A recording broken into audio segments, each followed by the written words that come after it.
Hello, everyone. I am Solomon Lederer of Blockmatics, and today we're going to talk with Mike Reinhart of Obsidian Systems. So I'm really excited to have you, Mike, because you're very active in the Tezos community. I met you about a year ago at a Tezos meetup, and I'm very excited about Tezos, even though at Blockmatics we generally talk mostly about Ethereum, but we branch out into other blockchains as well. So we have a little mini course on our website on Tezo. But I'd love to go through with you some of the things that's been happening in the Tezo space and some of the stuff that you're doing at Obsidian. So I guess to start off with, how did you, well, initially, was Obsidian generally, my understanding is it was just a software development shop, and then somehow it moved into the Tezos space. So maybe give us like a little bit of a background, kind of how you got started at Tezos and how Obsidian did. Yeah, absolutely. Well, first of all, thank you so much for having me on today. It's a pleasure to be here talking to you about Tezos.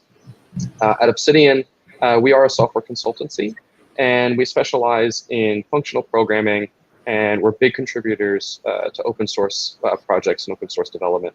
We have a lot of open source projects we've created ourselves, and we're big fans of contributing to other repos and instances where we can help them out and hopes that others can also help. So because we're so passionate about open source and functional programming, there's a lot of natural overlap between what we're doing and what's going on in Tezos.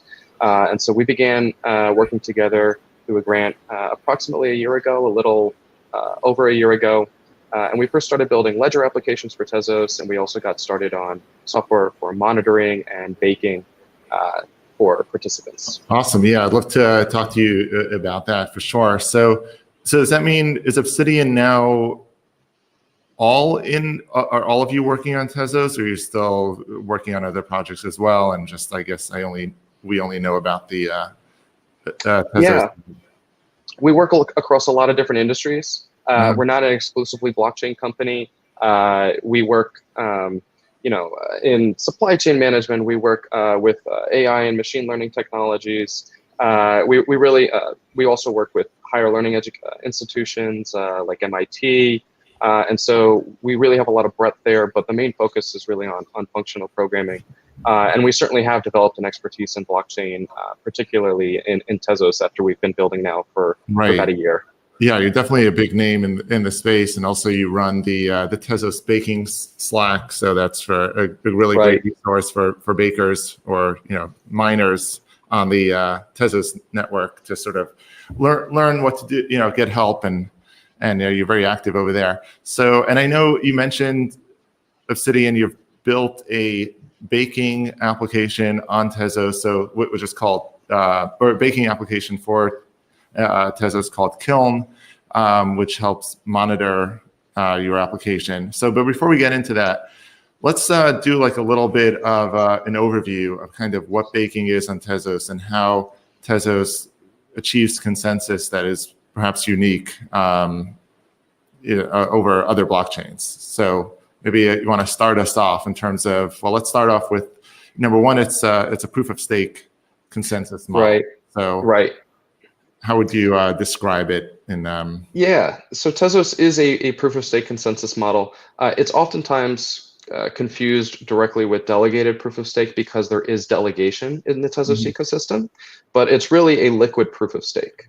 And by liquid proof of stake, I mean that you can delegate your tokens to another individual who then stakes with them, but you can change that delegation at any time. So if that baker, as they're called, so we have mining in Bitcoin, and in Tezos we have baking, which is the act of forming blocks and validating blocks. And so if the person you're delegated to perhaps votes a way that you don't like, or they decide not to pay you out, you can instantly switch who you're delegated to. And so the rights for who bakes an individual block are predetermined. So that happens, they're randomly assigned based off of stake ownership about 21 days in advance. And then each one of those blocks is assigned 32 endorsers And the endorser basically says that they're approving that this is a valid block and that they feel that it should be included in the chain. Right. So that would help fix for a situation where two blocks are created at the same time, so that you know which is I guess the block that gets more endorsements would thereby be considered to be the canonical chain. Right. Right, absolutely. There is a priority list for who bakes each individual block. So there's someone with the first priority and then the second priority. And if for whatever reason, perhaps the second person doesn't see the first and then they both end up baking a block, the endorsements are often what sorts out which one is included in the chain. Gotcha. Yeah, and also I'll point out that like this model allows Tezos to have many more bakers, or block creators. So versus, let's say, if we look at EOS, you have just 21 block creators, and those are, of course, block producers, they're called, and those are, of course, voted in and out constantly, but nevertheless, you just have a set of 21. I think Lisk, you have a set of 101. What else? Tron also has a delegated proof of stake, has like something like 27 validators. But in Tezos, the bar to entry is far lower. So you can, I believe it's something like 400 and something bakers. As of right now, yeah, it's 467 bakers as of today. Yeah. And the only requirement to becoming a baker is that you must own at least one role. And as of last week, one role is 8,000 Tez. That's the only requirement. There's no cap on how many there can be. And so over time, that number has steadily grown to where it is today. Right. So like 8,000 Tezos, which would be something roughly around like $10,000 worth, which is still significant, except that, as you mentioned, that if you have less than 10,000, or I'm sorry, it's 8,000 Tezos now. It used to be 10, but we're going to actually get into that. So it used to be 10. And so if you have less than that 8,000 Tezos, then you can delegate your stake to someone else. So you can delegate to a baker, and they are not able to actually take your coins, meaning your coins are still completely in your control. They're only baking blocks on, with your delegated coins, and then they in turn will have to pay you out the rewards that they earn with that share. Right. So that's absolutely correct. And most token holders are delegating to someone, simply because they don't want to run the software necessary, or maybe they don't have enough stake to bake themselves. But I would say, yes, most are delegating. Right. Amazing. Yeah. By the way, I should point out to our audience, if you have any questions, there is a spot at the bottom where you can, either you can ask a question on the sidebar. There's also an ask a question field on the bottom. So feel free to put anything in there, and then at the end we'll address any questions that come up. So the Kiln application that you've built, number one, it would monitor the fact, whether or not your node is running correctly, whether or not you are in sync with the. I believe it connects to a number of other public or very, public nodes out there that are maintained by the Tezos Foundation and various other organizations. So just so you know that you're on track. Obviously, it would monitor if your node goes down. And then you've also then moved on to the baking side itself. So maybe you want to run through kind of all the amazing things that Kiln does. Yeah, so Kiln really got started as a monitoring application.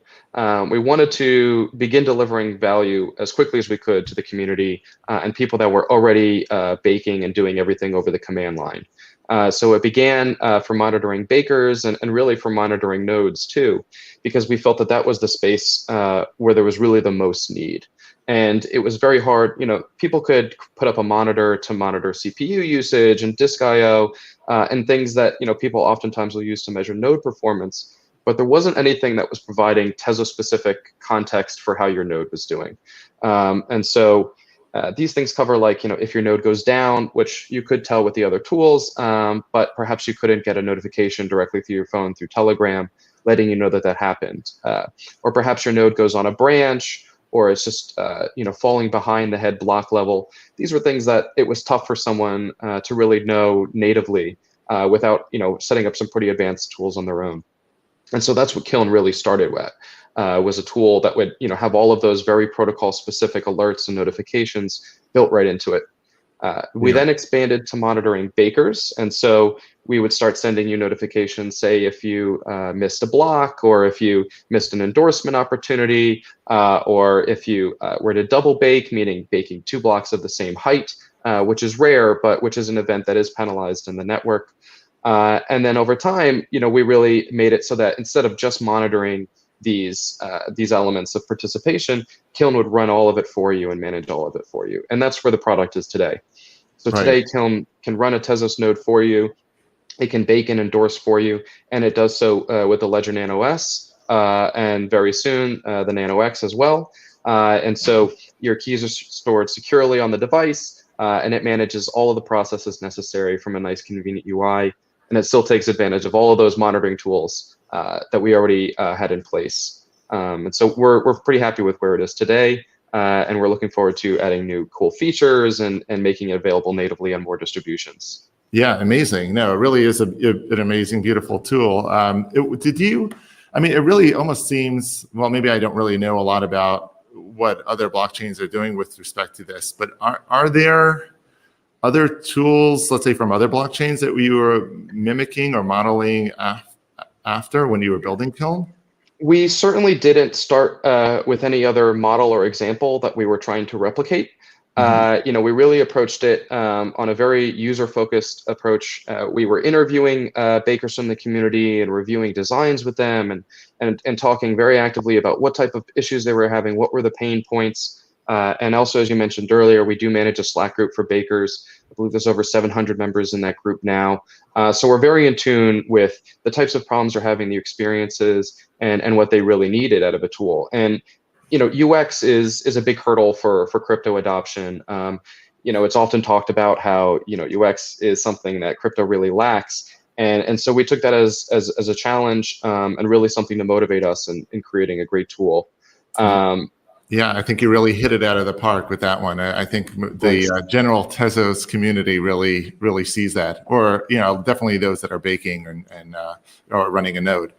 And I know also like the most recent versions of Kiln, you also have the ability to vote on different proposals that are put forth in the network. So that's something I really want to get into, because we've also alluded to that by the fact that the roll size have moved down from 10,000 to 8,000 Tez.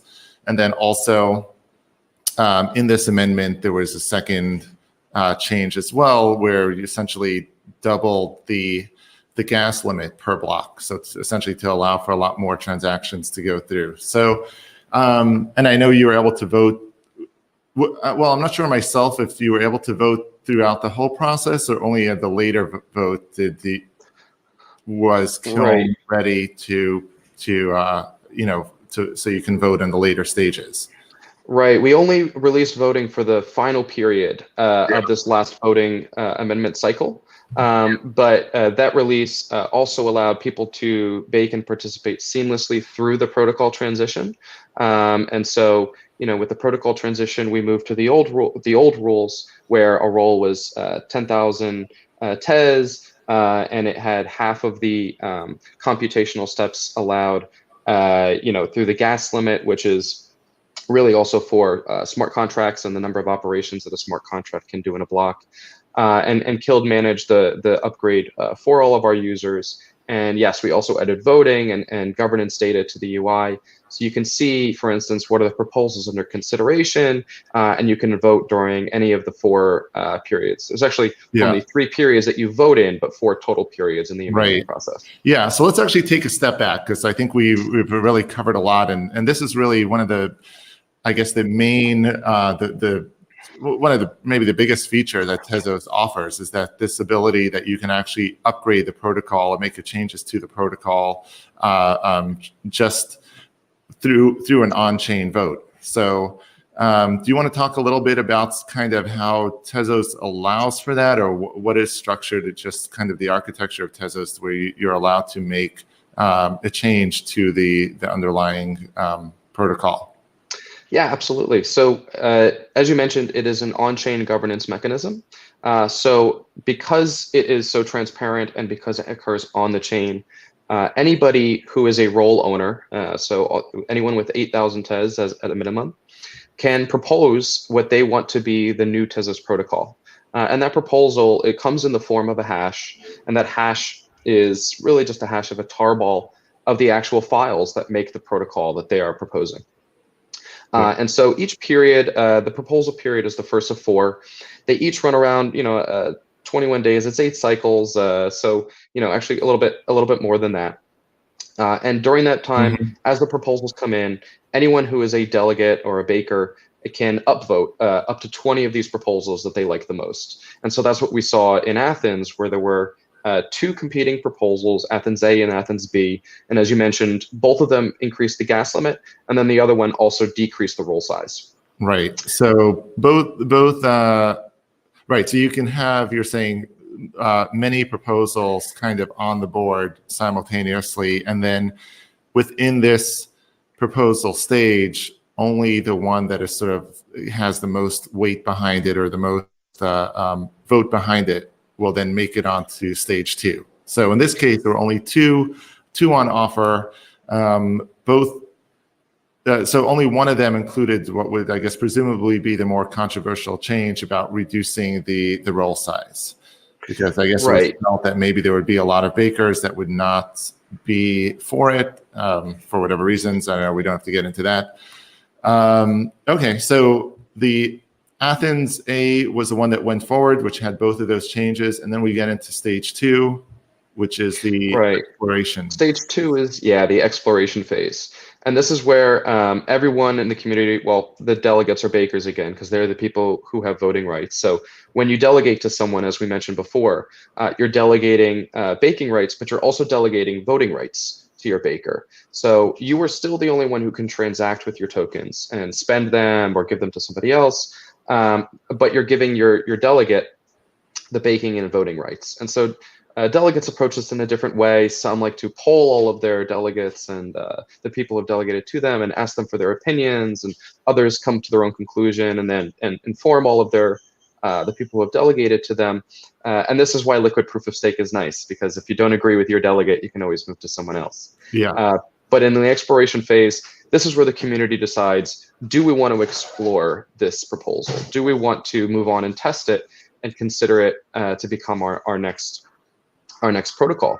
And so in order for a proposal to pass through the exploration phase, there's 2 conditions that need to be met.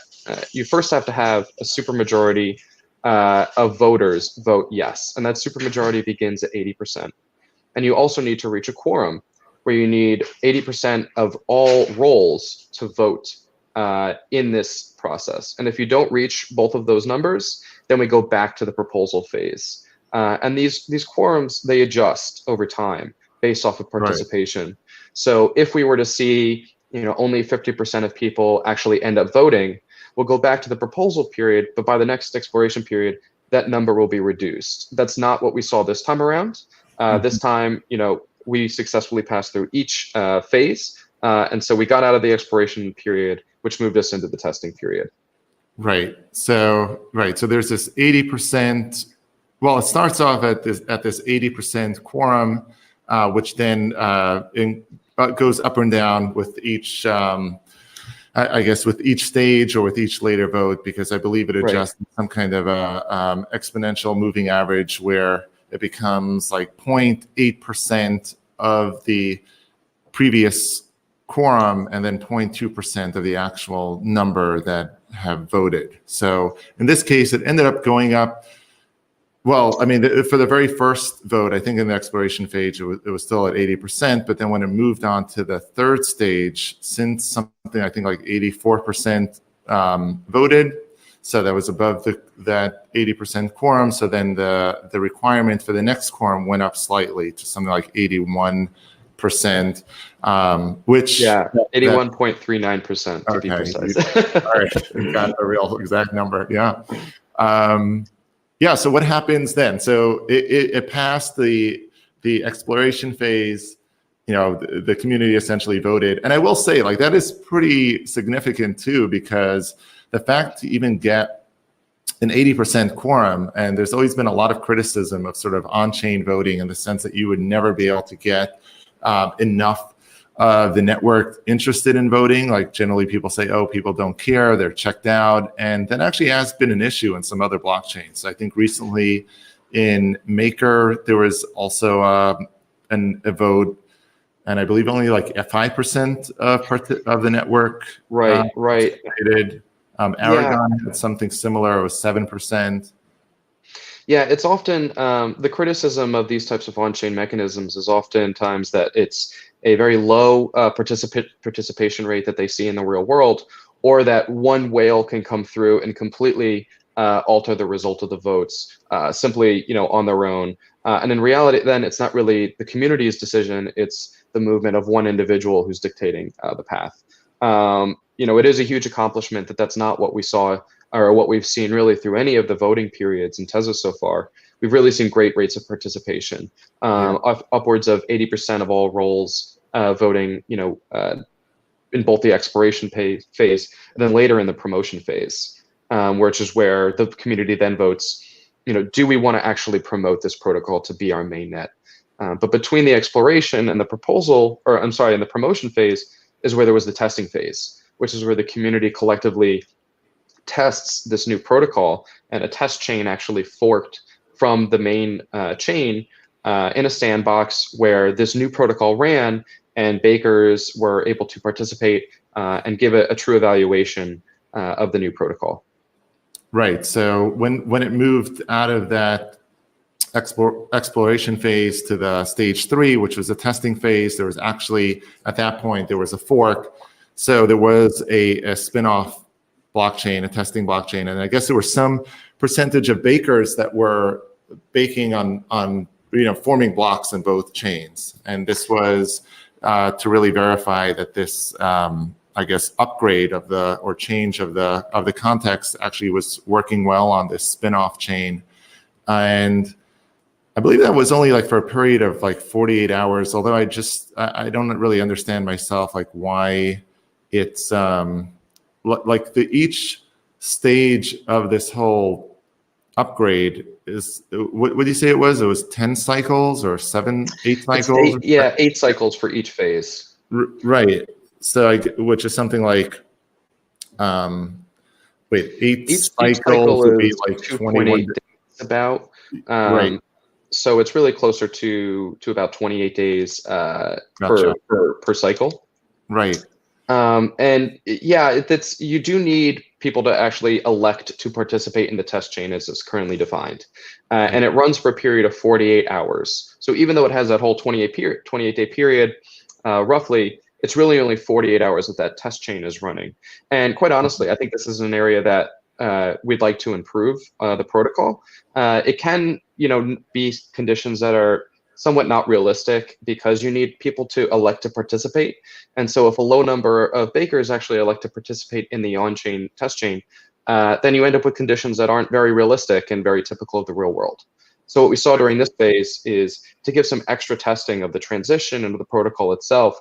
The transition and the new protocol were both run on one of the Tezos test chains. Mm-hmm. And I think that we may see amendments in the future, or even changes that are made that don't necessarily need a protocol upgrade, that are going to improve how these protocols are tested and how the community can participate in this testing. Gotcha. Yeah. So again, you said there's some kind of election process in terms of who gets to participate in that fork chain I'm not aware how that works. Sure. No, it's really just that whatever the baking and endorsing rights are on the main chain, they're the exact same baking and endorsing rights on the test chain. So if you were set to bake block 100 on the main chain, you would also be baking block 100 on the test chain. But you do have to elect to participate. So you would run a separate baker and endorser that would run on this test chain. Oh, you mean, right. The person themselves have to, of course, take action to make sure that they're actually baking and endorsing on that right off chain. Right. And you always want to test software in as realistic conditions as possible. So with 460 or so bakers, if some of them decide that they're not going to participate on an on-chain test chain, they end up missing opportunities, and perhaps the chain moves a little slower. And there could be types of amendments where you would want to test it under somewhat more realistic conditions. And so that's the advantage gained by doing it on a separate test chain. And ultimately, I think we're going to be moving in a direction where the actual bakers on the test chain are only those who have elected to participate. So the conditions are as realistic as possible. Gotcha. But what was the I guess the advantage or the idea of having it just go for 24 hours? I guess at that point, that's what I don't quite understand. Right. Yeah. A 48-hour test chain allows things to run long enough that we're able to observe the new protocol, but it also gives us time in that period for the social aspect of this to happen. Because after you go into the testing phase, after the testing phase is when we actually decide, do we want to promote this, right? And so, oftentimes, similar to how you might do any other study, there's a period where you collect information, but then you need to analyze it and evaluate it. And one of the things I like the most about how the Tezos amendment process does take time is it allows for the social aspects to play out. And it allows for people to, look at information on their own and to talk about these things. And so I think one of the reasons that the test chain is restricted to just 48 hours is to allow time for people to formulate opinions and feel confident in voting. Gotcha. Okay, but there's no voting that happens on the test phase. That happens in step 4. Yeah, and then let's talk about what is the last stage finally. Sure. The last phase is the promotion phase, and the result of that vote is, do we want to promote this to mainnet? And it has the same quorum and supermajority that we saw in the expiration period. And if both quorum and supermajority are met, then at the very end of the promotion period, we see the transition to the new protocol, and we begin a new proposal phase with the new protocol in effect. And that's exactly what happened last week at around Wednesday night Eastern time. Yeah, I know. It's a really exciting time because people have been waiting for this. I guess this process is, the process itself is about 3 months long. And then, of course, obviously, since the beginning, Tezos has always been kind of championed as a blockchain that has this ability to upgrade itself. So, and this was the first time this has actually been happening. It was a bit tense, but then I saw people commenting, was that it? Like nothing happened. Like it seemed pretty boring. So, I think it was probably boring in the best way possible. In that everything basically happened as you would expect it. One other thing that's great about how the upgrade process is handled in Tezos is that the Tezos node itself can know of multiple protocols. And so, people didn't have to say, shut down their node and start a new one. They basically just ran the very same node. That node compiled the new protocol and put it into effect beginning at the block height that it was supposed to. Bakers would have to run a new baker and endorser for the new protocol. But the baker and endorser really only can work under one protocol. So we transitioned from protocol 3 to 4. So there was a period where participants would run both. And the protocol 3 baker and endorser would work up until the transition. And then they simply stopped baking and endorsing blocks. And the protocol 4 ones took effect. And so it was rather boring because it did exactly what it was supposed to do. Right. Yeah, it was really amazing. I will say though, I think there was one little scare, and that is, I think the blockchain explorer, like TZ scan, was like froze for some period of time. I don't know myself what happened there. Was that ever kind of determined? What happened to the blockchain explorer? Yeah, so the node itself has to compile the new protocol at that transition, and so there's now newly different node types that you can run in Tezos. And historically, everyone has run what's called an archive node, which stores all chain history, all the blocks that have ever been formed. And you can also query any history or any block in the chain's history for rights or balances. And in reality, not everybody needs to run a node that stores all of that information, and it's a bit heavyweight. And so a new default node type is called the full node, which only allows kind of queries back a few cycles to things that, what is your balance at this given block? And it only keeps the blocks of the main chain, so it doesn't store all the uncles from cycles and cycles and cycles ago. And that node also takes a shorter amount of time to compile the new protocol. So I think what we saw there was they were likely running the archive nodes, which I think took a maximum of 10 to 20 minutes to compile the new protocol. I think it really also depends on your hardware. So they probably had a slight hiccup at that time. But as soon as the protocol was compiled, those nodes continued to work as expected. Gotcha, right. Obviously, as a blockchain explorer, they would want to have the full archive history of the blockchain, but generally bakers themselves, I mean, there's no really, I don't think there's any advantage to having an archive node versus just a full node. Right. If you wanted to just bake.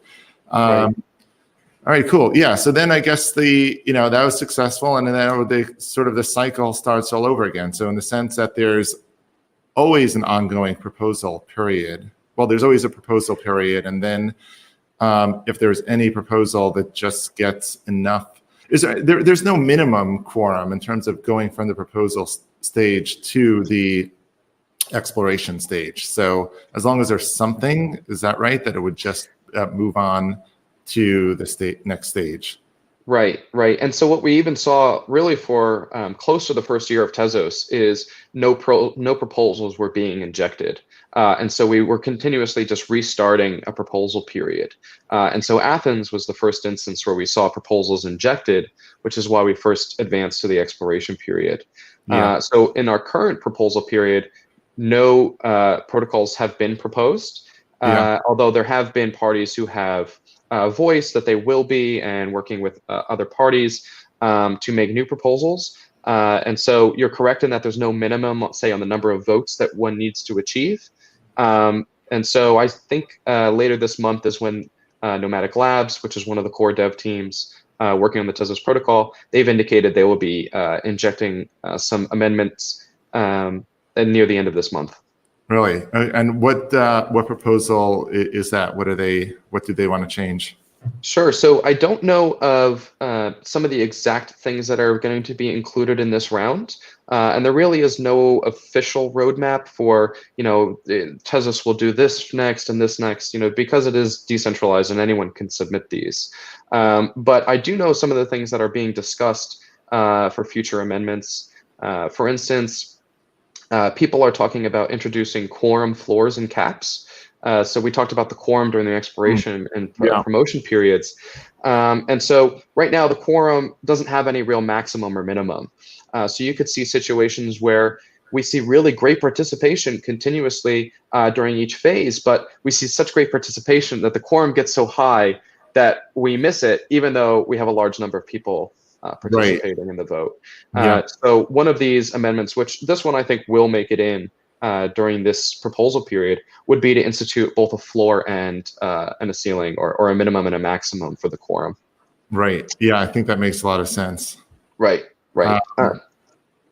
Some other ideas that people are talking about would also be key separation, so that from a single account, you would have separate keys for, say, baking or spending or voting. And the idea here is that it provides some additional security to bakers around their usage of keys. So they're ones that they're using for baking, say, can live just on the device, like the ledger or perhaps an HSM, and then they might vote with a separate key or do transactions with a separate key. And there are several others that I'd be happy to talk about as well that people have mentioned. Yeah, that's definitely a really great feature. And that's something very similar to EOS has that as well. So with like one account, you can generate sort of like child keys that only have certain permissions for certain things. Right. Yeah, and I did see this somewhere. I guess I was curious on your thoughts. Because we mentioned how like the turnout has been really high and it's been really good, something like 84% or so. And then with the vote itself, I didn't think we mentioned that the actual sort of the requirement for the supermajority of having the one side win over the other, or yay winning over nay, was something like 99.9% in favor. So it's been really really one-sided. But with respect to the turnout, it could be the fact that Tezos just always does have this ongoing proposal period. So there is always this awareness that there is something coming down the pipe or to pay attention to, doubled with the fact that the voting is done by bakers, so that who are also very active and always on top of whatever's happening in the network. So you do have a lot of participation. So just having the coins yourself doesn't, if you just have coins just in a wallet that you're not baking or delegating, you're not then involved in the voting process. Right. Yeah, you wouldn't be involved, and I think that you've touched on something that I think is we're going to start to see evolving more and more. Is that some of these great ideas and proposals and amendments to the protocol that people are talking about, they take a little while to develop, and I think we start to see this tail in the front of when something is actually proposed, where people are talking about it and giving status updates on their development. I think ZK Snarks is a good example of this. It's been openly talked about. How there will be proposals, I believe, within this year that include ZK Snarks. And I think that this allows the opportunity for the community to test it. So perhaps say you have two really great proposals in the proposal period, and one of them gets voted and the other one doesn't. Well, that protocol is ready to be tested and for people to take a look at it. So perhaps someone decides to run their own test chain for several months where they're able to test this on an ongoing period and do a little bit of the PR surrounding voting. And I think what we're also already starting to see is various development groups that are coming up with protocol amendments are working with each other to give the community options.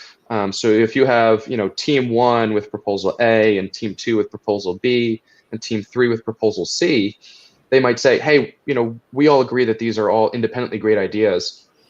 Why don't we make one proposal that's A, B, and C? Let's make another proposal that's B and C, and another one that's A and B, and give the community the option to improve the protocol in as many ways as we can realistically and safely do within one period.